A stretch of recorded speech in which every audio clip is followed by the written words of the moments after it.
इसी को करते रहिए और स्वामी जी के गुरु के महाराज ने अखंड प्रेम अपना रखिए। इसी के द्वारा हमारे मनुष्य शरीर का पाना जो है वो सफल हो जाएगा और हम उस स्थान को पालेंगे जिसके लिए हमें ये मानव शरीर मिला हुआ है। अभी आपने एक बड़ा बढ़िया प्रसंग सुनाया था, उसी के विषय में मैं थोड़ा सा आप लोगों को जरूर आपका ध्यान आकृष्ट करूंगा।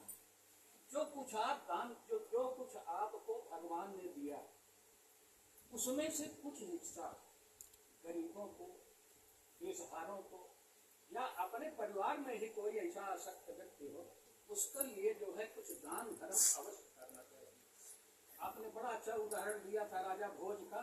उन्होंने मात्र थोड़ा सा पुण्य किया था, उसी के प्रतिफल से वो राजा बन गए। यही मैं एक दृष्टांत महाभारत का एक ब्राह्मण वृद्ध ब्राह्मण थे, उनकी पत्नी थी और एक बेटा था पतोहू।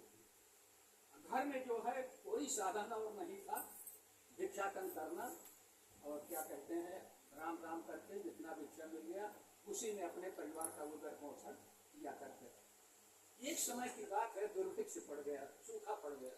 जैसे वर्तमान समय में हालत चल रही है, सूखा पड़ा हुआ है, राज मची हुई है। तो सूखा जब पड़ गया तो अन्न का कहीं नामो निशान न रह गया। तो ब्राह्मणी जो थी, ब्राह्मण देव तो चले गए भिक्षा मांगने। तो पंडिताई जो थी वो खेत में गई और जिसको कहते हैं हमारे यहाँ पिनिया, मतलब जौ की बालियां गिरी हुई थी और पंडिताइन का गिन के ले आई और वहां से 1 किलो जौ निकला। उसको पंडिताइन ने पीसा। जब पीसा तो इतने में पंडित जी भी आ गए। कहा कि आपको भिक्षा में कुछ मिले नहीं, कोई बात नहीं है, आज ईश्वर ने ये शेर जो है वो हमें जो प्रदान कर दिया है, आइए पूरा परिवार इसी में खा करके पानी पी करके गुजर किया जाए, राम राम किया जाए। पिसाई किया, उसका आटा बन गया। अंत में ब्राह्मणी ने 4 रोटियां बनाई, 4 प्राणी 4 रोटियां बनाई और चारों रोटियां जैसे ही सब भोजन करने के लिए इकट्ठे हुए, इतने में भगवान को भोग लगाने की पारी आ गई। भगवान को भोग लगा दिया।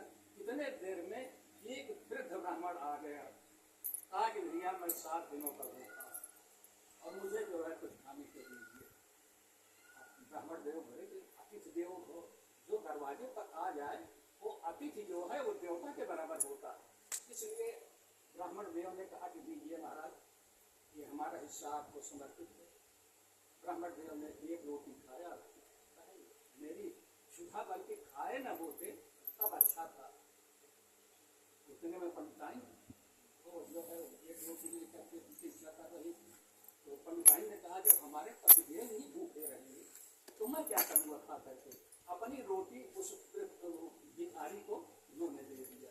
इसी तरह से बेटा उसने भी अपने हिस्सा दे दिया, अपतोहू उसने भी अपना हिस्सा दे दिया और चारों प्राणी जो है वो खूब प्रसन्नता के साथ अतिथि महाराज भोजन किए, जलपान किए और आशीर्वाद देकर के जाओ बेटा, खुश रहो, आराम से रहो, चला गया। वो चारों प्राणी जो है वो भूखे जो है सारी रात रह गए। इतने में वहाँ भोजन करते समय अतिथि के कुछ अन्न के टुकड़े, रोटी के कुछ टुकड़े गिर गए। इतनी देर में जो है रात के समय एक नेवला आया और जो अन्न के कण गिरे हुए थे उस नेवले ने उस अन्न के कण को खा लिया और उस अन्न इतना पवित्र हो गया था कि उस अन्न के खाने से उसका आधा शरीर सोने का हो गया। नेवले का आधा शरीर जब सोने का हो गया तब उसके मन में बहुत बड़ी जिज्ञासा हुई, या उसके मन में एक तरह से लालच आ गई कि यदि मेरा पूरा शरीर सोने का हो जाता तो मुझसे बड़ा सौभाग्यशाली और कौन हो। सुना उसने